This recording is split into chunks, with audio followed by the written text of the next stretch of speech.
নবীর একটা আদর্শের কারণে জান্নাতে যাবে। সিরত মানি আদর্শ। আর এটা আমরা কদমে কদমে মুহতাজ।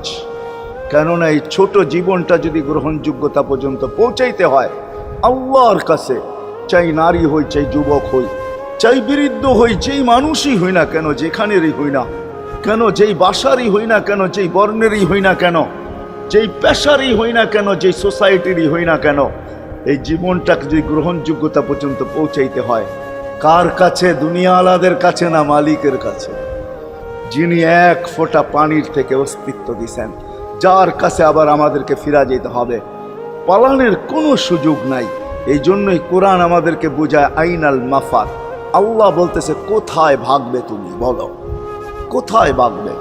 কবির কথাই সত্য, যদিও নাকি পালাও তুমি আকাশেতে লাগিয়ে সিঁড়ি, সিঁড়ি লাগাও যদি আকাশ